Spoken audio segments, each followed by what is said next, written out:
pretend to know my master's heart, nor am I authorized to speak his part. He sent me on ahead to scout the way, and I get to speak to him today. But let me whisper softly in your ear. Forgive me if I say this too sincere, but may I be confounded and forsworn? Donald's quite the greatest villain born! The man's a dog, a devil, and a beast! A heretic at the most very least. He doesn't feel for heaven or for hell.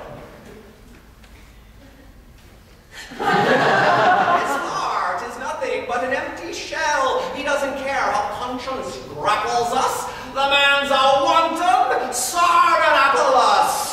Instead of thoughts of heaven which secure us, the man lives like the swine of Epicurus. No cry, complaint, nor sliver of remonstrance can cause the slightest quiver to his conscience.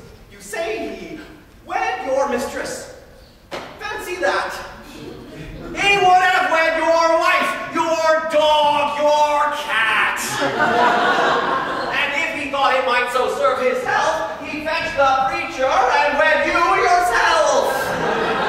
It costs him nothing to contract a marriage. He cares not how you might decry, disparage. He'll wed each woman, bourgeois, lady, peasant. No female, fit or fat, he won't find pleasant, as long as he might tickle on their drum. He'll marry them however they might come.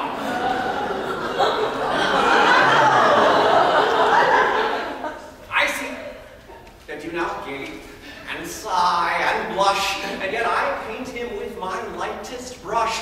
Right, to give a much more apt depiction, it would demand a much more vulgar diction. I'll only say the wrath of our dear Lord will one day claim this soul so far ignored, and will dispatch it to a lower level to wed him to his one true love, the devil. Such horrors I see from this ne'er-do-well. I might well wish him set straight.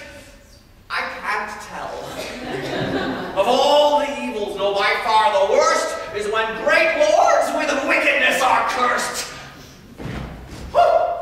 Sir, it's not you I mean to criticize.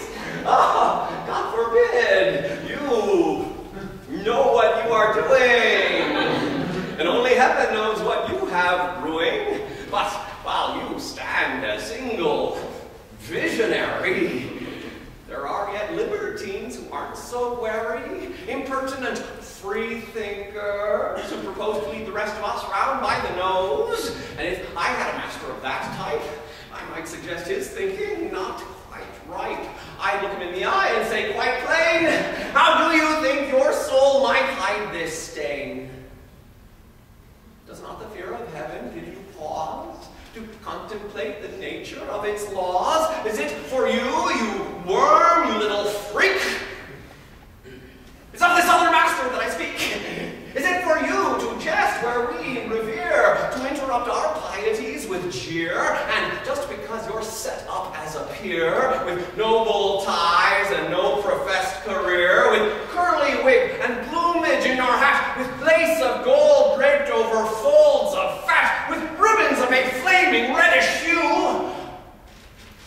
I talk of him, remember, not of you. Think you that sets you out as aught more able, that you might be so reckless and unstable to act the boor, unmannered and uncouth, where no one might confront you with the truth. Your servant must express with final breath, an evil life brings on an evil death. Sir, it's no use. I can't control my tongue. You have descended to the lowest rung. There's something that I simply have to say. It is my obligation as valet. As that great author once said very wisely, I can't recall what he said precisely. He said that in this world, man's like a bird. No, listen, sir, I simply must be heard. The bird sits on a bough that's on a tree. Whoever holds to that tree, you must agree, must follow principles as set in stone. And stone is stronger than fine words alone. Fine words are spoken well inside the court. And from the court, the